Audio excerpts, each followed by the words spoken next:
bienvenidas y bienvenidos a todas y a todos otra vez. Un gusto que se queden aquí para este diálogo. Vamos a hablar de la última película de Thindier Damal que acaban de ver, Dark Light Voyage. Si no me equivoco, es tu cuarta película. Habíamos presentado en Ficunam, de hecho, Muerte en Arizona en el 2014 y previamente Thindier Damal ha realizado De Nadie en 2005 y Ríos de Hombre en el 2011. Pero bueno, vamos a tener este diálogo respecto a Dark Light Voyage. Me gustaría empezar preguntándote respecto al dogma de Hanoi. Al inicio de la película se menciona que la película ha sido creada bajo este dogma y al final se explica un poco las reglas. Entonces, me gustaría preguntarte si pudieras hablar un poco del dogma de Hanoi, si tú lo creaste, si fue un grupo de cineastas, y sobre todo, ¿por qué decidiste hacer una película siguiendo un dogma? ¿Qué te llevaste? ¿Qué te ha aportado a ti como cineasta tener estas reglas? Eh, bueno, pues gracias otra vez a todos por quedarse hasta el final. Esta película es la segunda película de una cuadrilogía de películas. Y cada una de estas películas está hecha con unas reglas muy estrictas, reglas distintas para cada una de ellas.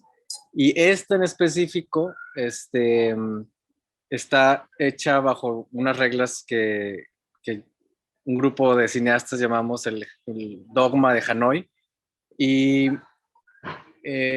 yo cuando comencé a hacer esta película, estaba viviendo en Hanoi y di con un centro muy interesante de cineastas jóvenes que estaban experimentando de manera muy feroz con el cine. Y me invitaron a dar unos talleres en un lugar que se llama Doc Lab en Hanoi. Y después les propuse que si podíamos armar un grupo de cineastas y crear un dogma entre nosotros, ¿no? Entonces, mi idea era, yo tenía ciertas reglas que les quería proponer a ellos, pero también dejaba ciertas otras reglas abiertas para entrar en un diálogo y poder entre todos pues generar este dogma, ¿no? Y son varias reglas. Les compartiría quizás un par de las más, lo que me parecen las más interesantes.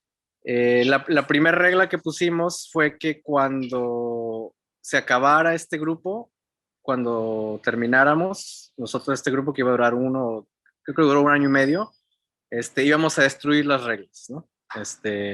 Para mí es muy importante trabajar con reglas, pero siempre y cuando las pueda destruir. Si no las destruyo, entonces un dogma que permanece se vuelve un dogma, creo yo, que ata.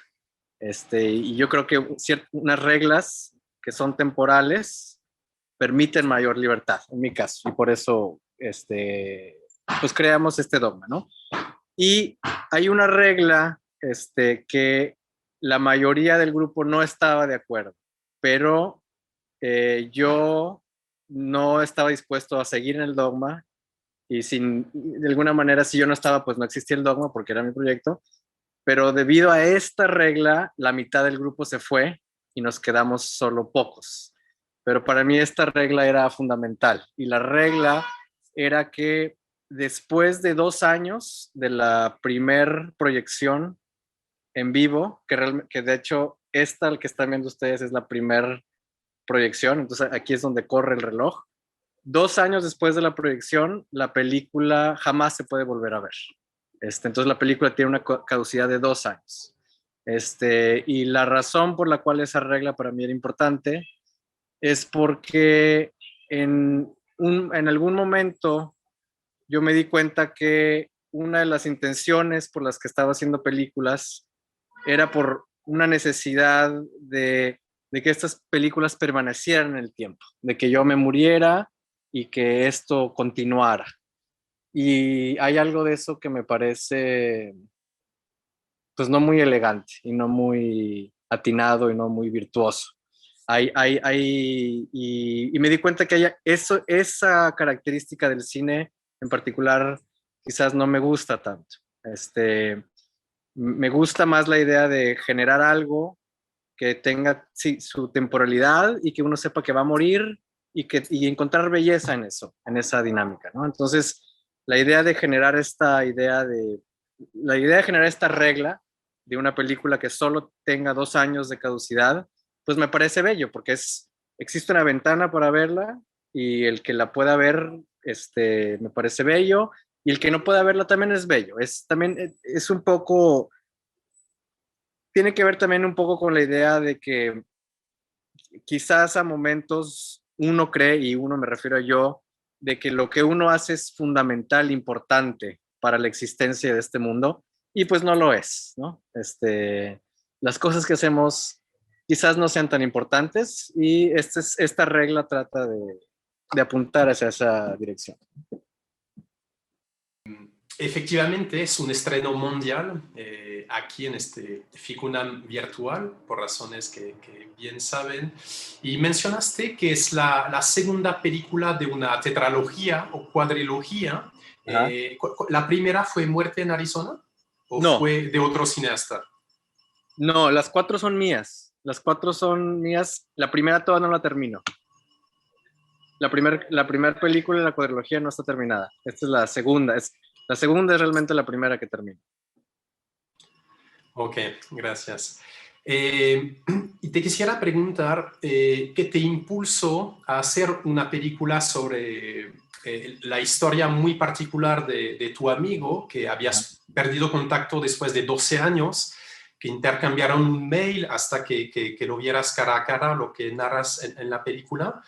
Eh, y aparte hay como un cierto acercamiento místico, realmente una exploración de la complejidad humana, algo muy interesante, pero ¿por qué decidiste llevar este caso, entre comillas, a una película, llevar esto al cine, digamos? Eh, yo por lo general nunca, siempre mi, mi esperanza es que un día yo no tenga que hacer películas. O sea, yo siempre estoy esperando el momento en que la última película que hice sea la última película que haga, ¿no? Entonces, mi manera de trabajar nunca es pensando en cuál es la siguiente película que voy a hacer.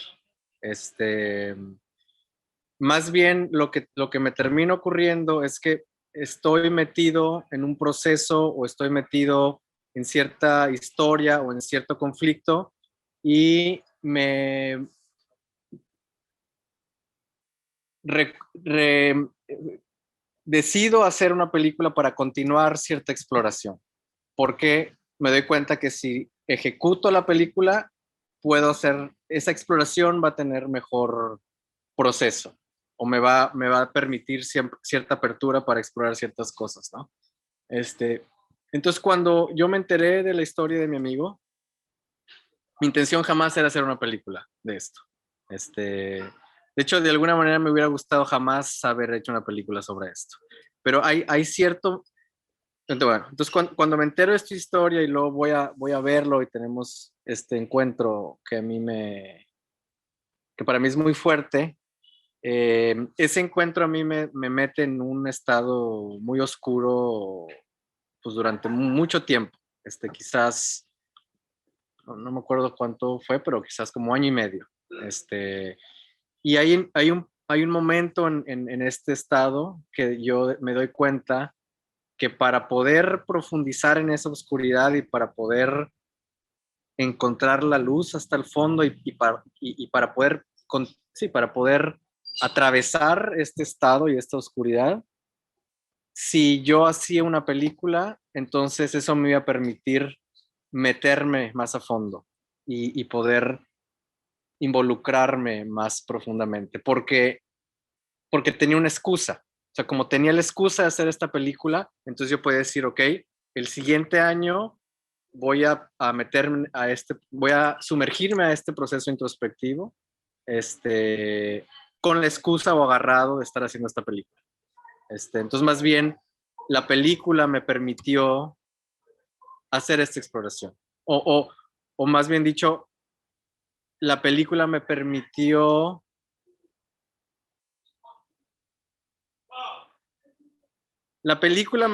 hacer esta exploración de la mejor manera que me pude haber planteado. Porque igual sin la película hubiera hecho la exploración, pero quizás hubiera sido una exploración más torpe o más tardada o más... o con un peor diseño. La película me permitió diseñarme una exploración que me ayudara a indagar. Por eso decidí hacer la película. A un momento de la película hablas de la necesidad de estar en movimiento para encontrar claridad y hasta tal vez respuestas, que se me hace algo bastante bello, bastante poético, y emprendes este viaje de 1700 kilómetros en tren. Pero te quería preguntar por qué decidiste viajar con tu hija, que finalmente se vuelve la narradora de la película, es su voz que narra la película. Y también ahí hay algo que se me hizo interesante, que es la percepción de toda esta complejidad y oscuridad humana desde la niñez. Pero ¿por qué decidiste viajar con ella? Hay varias razones. Quizás la primera o la más general es que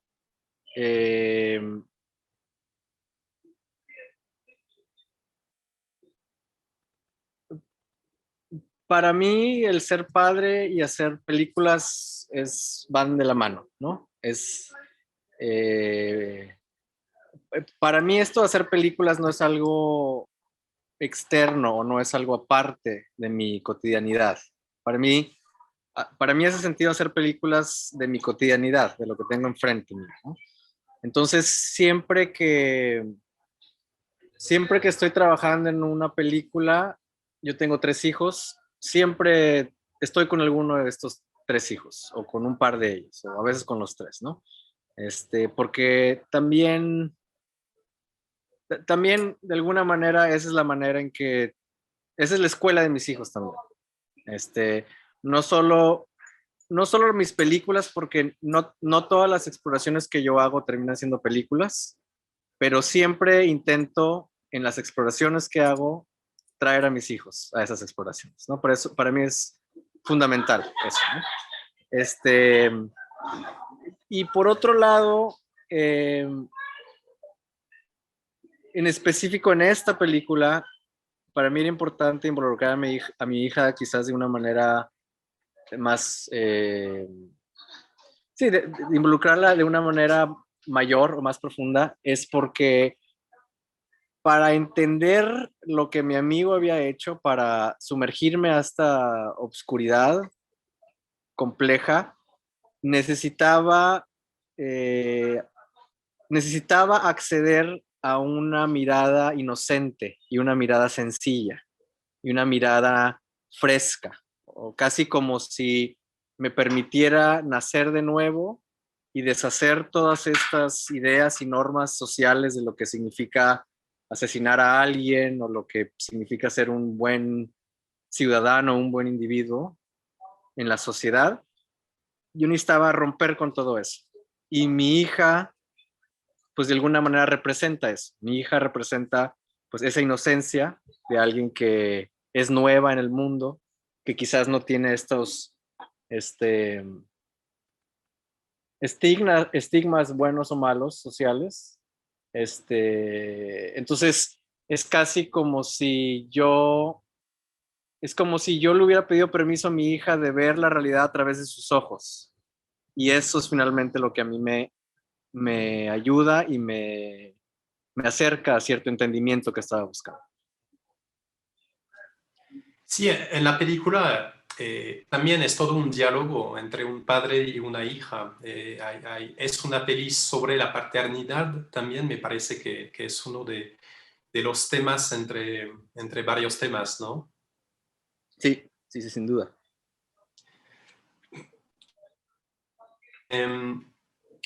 Respecto, digamos, al tren, la película también es una inmersión en el tren, algo bastante sensorial.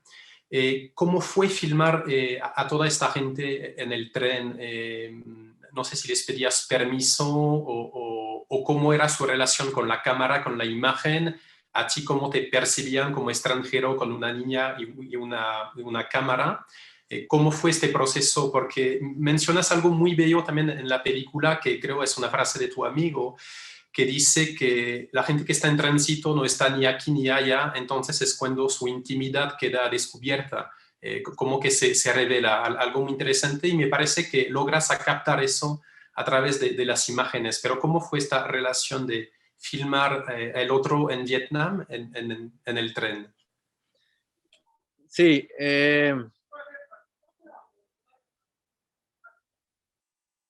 hay algo, o sea,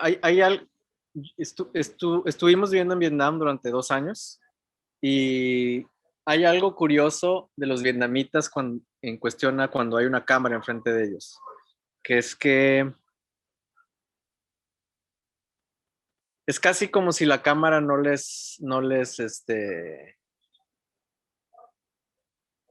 sí, hay cierta idea de cuando a uno le ponen una cámara enfrente, se genera, hay cierta agresividad en ese acto, pero esa agresividad creo que no existe, bueno, no puedo generalizar, pero cuando menos en ese viaje en el tren, yo cuando tenía la cámara, esa cámara no era recibida con una defensiva por ser agresiva. Entonces,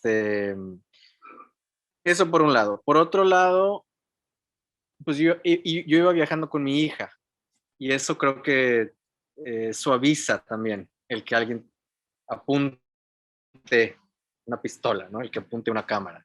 Y bueno, la otra era un viaje muy largo, entonces yo estaba en un compartimiento durante 1 hora antes de sacar la cámara, ¿no? Entonces, durante esa hora, mi presencia física con la del otro, pues aunque no habláramos, pero había una especie de diálogo una intimidad, ¿no? Previa. Si yo quería acercar el plano, eh, yo quería hacerlo físicamente, yo quería que se sintiera esa proximidad y y si iba a ser tímido, pues que esa timidez se viera, y si iba a ser violento en mi acercamiento, que esa violencia o esa cercanía o esa intimidad se pudiera sentir, ¿no? Entonces, cuando tú ves una persona cerca en la película, es realmente porque estaba cerca a mí, ¿no? Y eso para mí era importante en esta película especial, ¿no? ¿Y en qué momento sentiste que encontraste la forma fílmica? Es decir, toda esta relación entre texto y esas imágenes. ¿En qué momento sentiste que tenías como la estética que querías y que ya habías terminado tu película? Hasta hace 2 semanas que terminé con el corte.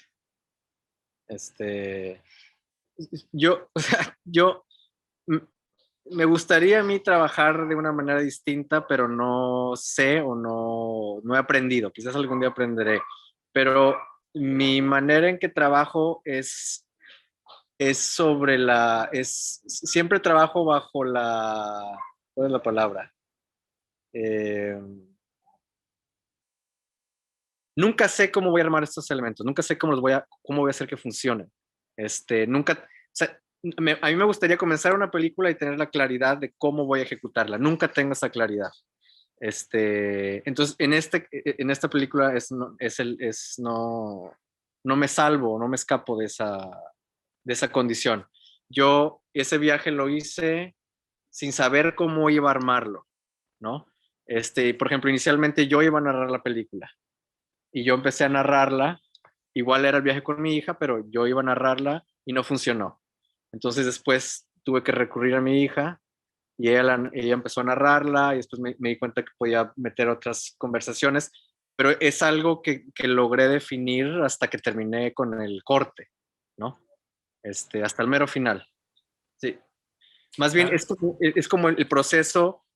La manera en que como yo trabajo es bajo el proceso del error y el fracaso. Yo fracaso, fracaso, fracaso, fracaso, fracaso, hasta que hay un ligero acierto. Entonces ya, cuando hay ese ligero acierto, ahí abandono y decido abandonar el proceso. Trabajas de manera totalmente intuitiva. Sí, totalmente, totalmente. Sí. Y me imagino que trabajas sin guión, pero Claro, ¿trabajas con un editor para el montaje final o tú solo armas toda la forma fílmica? yo solo, yo solo. Otra pregunta respecto a tu amigo que estaba o está en el hospital psiquiátrico. En un momento dices que todos le dejaron de hablar después de su acto violento y aparentemente tú has sido la única persona que sentiste el impulso de encontrarlo para transmitirle como amor y amistad. Más allá de hacer una película o no. Y eso era como una certeza, ¿no? Para ti. ¿Por qué decidiste hacer este acto?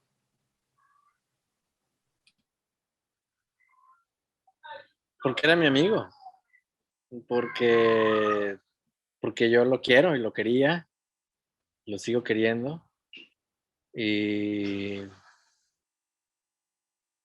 por eso.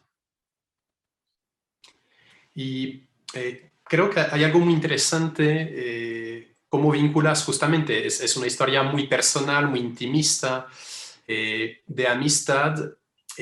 Hasta mencionas el diálogo, el encuentro de 4 horas que tuviste con él y que tú siempre te prometiste a ti, a él, que nunca ibas a revelar lo que se contó. Y hay, hacia el final, algo que se me hace muy bello cuando empiezas a observar un extraño y él te observa de regreso y tú ves a tu amigo en este rostro y te ves a ti y te ves de repente como asesino y pides perdón. Y ahí hay algo casi creo que metafísico o realmente una exploración de la esencia humana que sería decir que todos somos potenciales asesinos. Creo que el cineasta Nicholas Ray decía esto, que la cercanía humana, o sea, tenemos una conexión mucho más fuerte de lo que pensamos, pero ahí pasas de algo muy intimista a algo mucho más universal. No sé si podrías hablar un poco de esta secuencia en la película. Mm, em, Fíjate, hay un nuevo corte. Creo que no sé si es el mismo corte que tú viste, pero hay un nuevo corte en donde la última conversación la cambio. Y la última conversación que tengo con mi hija, previo a esta secuencia que me estás preguntando, que ahora termina siendo el corte final de la película, o que entra en el corte final, y yo le digo a mi hija, eh, vuelvo a grabar otra conversación y la mezclo con la que estaba y le explico a mi hija que ella, que yo no le, que la razón por la que yo no puedo compartirle el secreto de mi amigo, cosa que es verdad, es porque si yo lo comparto, esa información es tan delicada que puede hacer que a él lo dejen libre o lo dejen encerrado más tiempo. Y que esa es la primera razón por la que no le puedo compartir la, la, el, el, motivo del asesinato de mi amigo, ¿no? Y la segunda razón que le digo a mi hija es que es muy chica todavía, que a mí me parece que es muy chica, pero que no me acuerdo si digo 4 o 5 años, le puedo yo revelar. En 4 o 5 años le voy a revelar el, el secreto que mi amigo me dijo, ¿no? Este, Cosa que haré en 4 o 5 años, pero hay una tercer película de la cuadrilogía en donde esa información la voy a revelar en esa tercer película.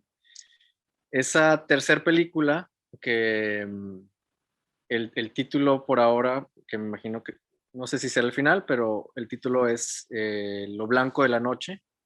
Eh, es una película que Es una película que tarda 11 años en hacerse y la lógica o la regla de esa película es que durante una semana del año yo grabo a mis hijos. Entonces, una semana, año 1, una semana, año 2, y así me voy 11 años. Entonces, al final terminan siendo 11 segmentos a través de estos 11 años, y tú ves cómo estos niños crecen durante esos 11 años. Y la cosa que une a estos 11 segmentos es que todos esos segmentos hablan acerca de mi incapacidad como padre y de mis dudas y mis fracasos y mis miedos como padre y cómo esos miedos o fallas o incapacidades evolucionan o devolucionan, pero van cambiando, ¿no?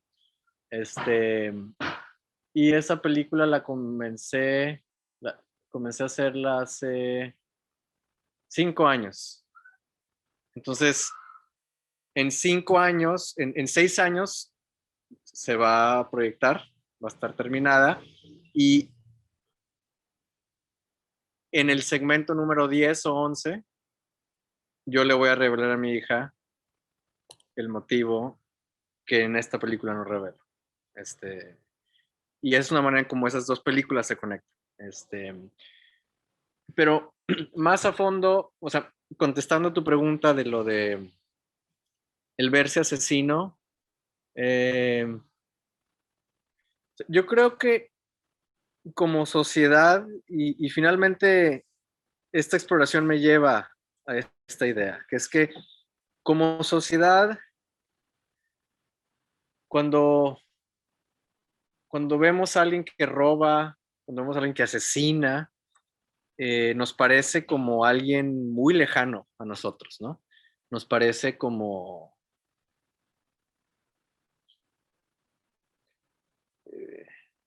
creo que todos aquellos que no hemos asesinado, no sentimos que estamos a kilómetros de distancia de cometer un acto así.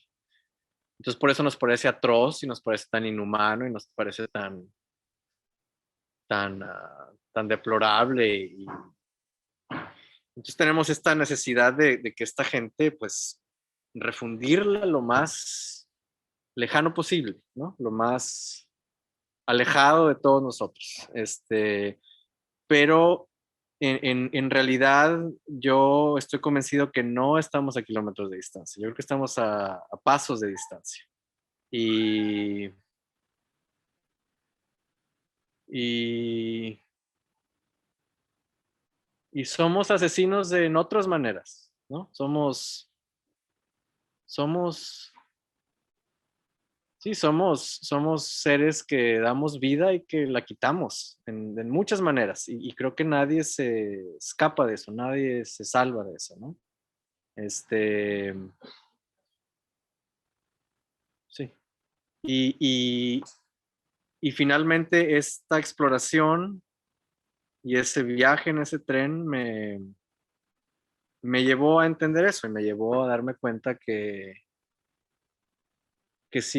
antes, si alguien me decía, oye, tú eres un asesino, yo le diría, oye, pues, ¿qué te pasa? ¿No? Nunca. O sea, yo, la paz y la calma y la belleza, ese es siempre lo que persigo, pero al final no hay paz, no, al final no hay paz sin violencia, al final no hay destrucción sin creación. Hay una balanza de cosas, hay un peso de, de, de, de, de, de, de- de contrarios que se necesita para que algo exista. Y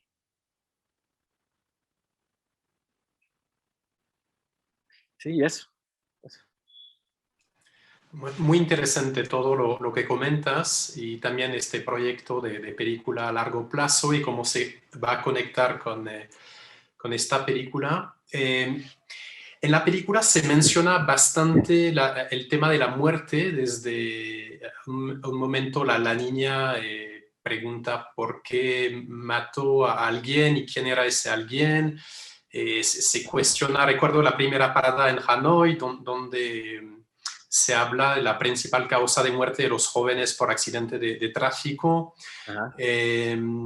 También la segunda parada que está en ese lugar, que era el ex lugar fronterizo entre Vietnam del Norte y Vietnam del Sur, que es el lugar donde más bombas cayeron en la historia de la humanidad, que es algo absolutamente impactante.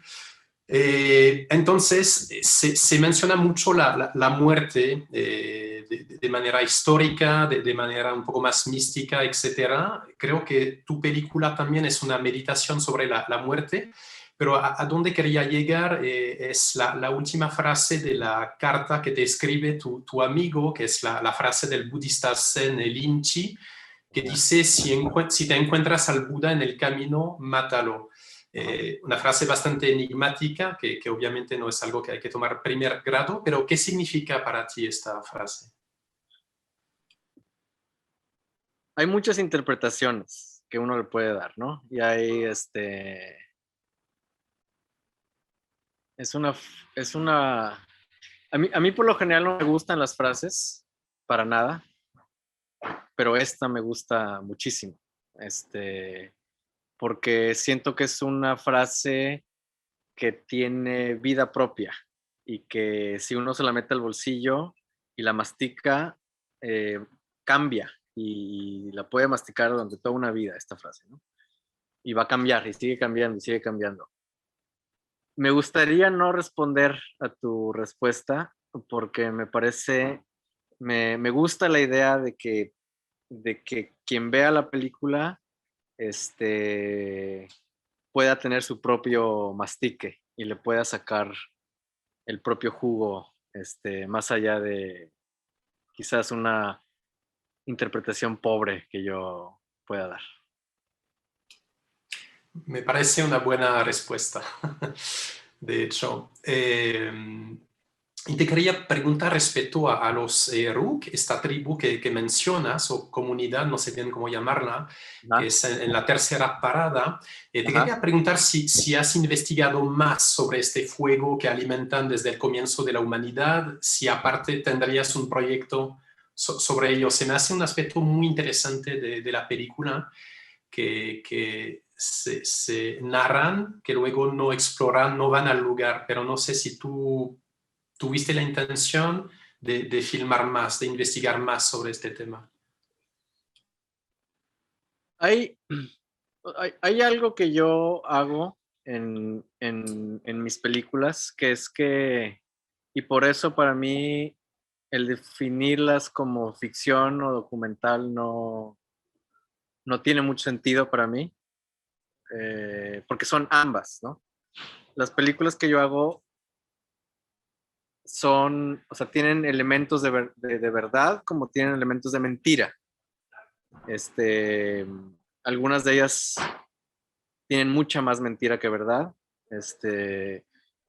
Para mí no hay diferencia al final, ¿no? Pero específicamente con lo que me preguntas de los Rook, esta tribu es una creación mía.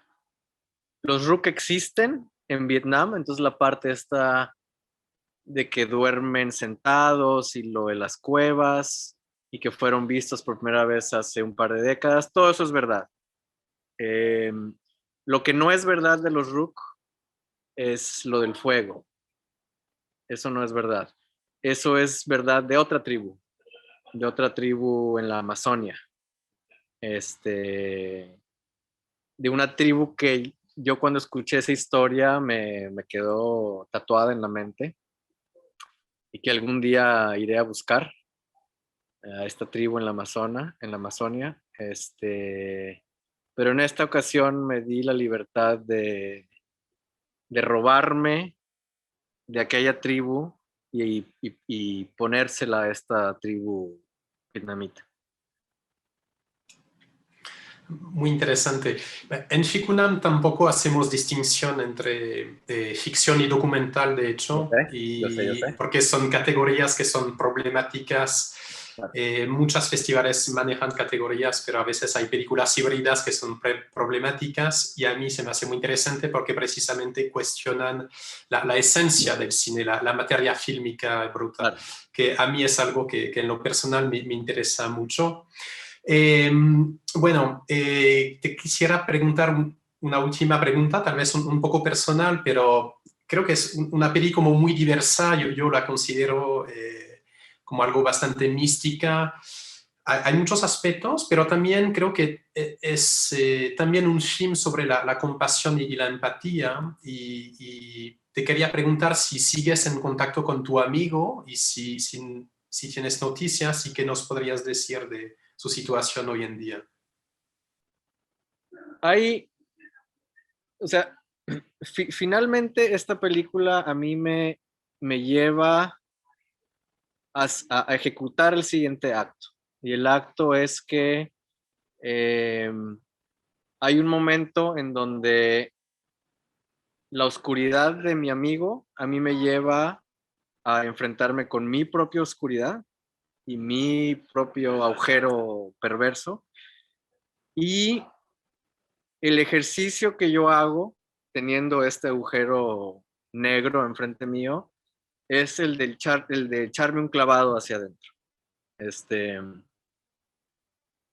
y continuar hasta encontrar fondo.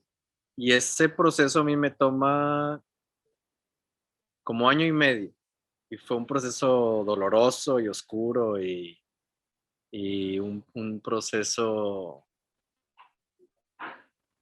pues de miedo y de... Pues sí, o sea, sí, bueno.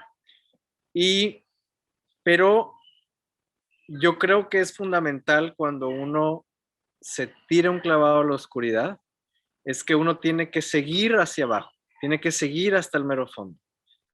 Porque yo estoy convencido, bueno, yo ahora, en su momento estaba, yo creía, pero ahora estoy convencido que en el fondo de estos agujeros propios oscuros se encuentra una luz, una luz que que aclarece todo, una luz verdaderamente profunda. Este, pero en el descenso uno puede quedarse atorado en ese agujero. O sea, uno en el descenso puede elegir meterse de manera transversal y quedarse atorado y no continuar bajando. Entonces, y creo que ese es el peligro. O sea, el peligro de tirarse es que uno se quede atorado o que uno, como está tan oscuro, no se dé cuenta que está avanzando de manera horizontal en vez de continuar de manera vertical. Y cuando yo fui a ver a mi amigo y tuvimos ese encuentro en el hospital psiquiátrico, yo me di cuenta que si yo continuaba comunicación con él, me iba a meter al agujero de manera horizontal. Iba a ser un agujero de manera transversal y me iba a quedar atorado ahí. Entonces, muy dolorosamente después de ese encuentro, yo decidí distanciarme de él, porque sentía que si continuaba esta conversación con él, si continuaba estas visitas con él, eso no me iba a permitir que yo continuara cayendo en ese agujero y llegar hasta el fondo. Y me iba a quedar en la mitad del camino de esta oscuridad. Bien, pues en este caso ya nos queda despedirnos. Yo te quiero agradecer a ti por tu disponibilidad, generosidad para dialogar respecto a tu última obra. También por la confianza, que es un estreno mundial aquí en FICUNAM en condiciones muy particulares y a todos sabemos y quiero invitar a los espectadores pues, a seguir viendo la competencia internacional y las demás secciones de FICUNAM, que está hasta el 28 de marzo. Y otra vez, gracias, Tim, y si quieres decir unas palabras para despedirte. Pues yo te agradezco a ti, Sebastián, por tus atinadas preguntas y les agradezco al resto por no tan solo terminar de ver la película, sino terminar de ver esta charla. Muchas gracias.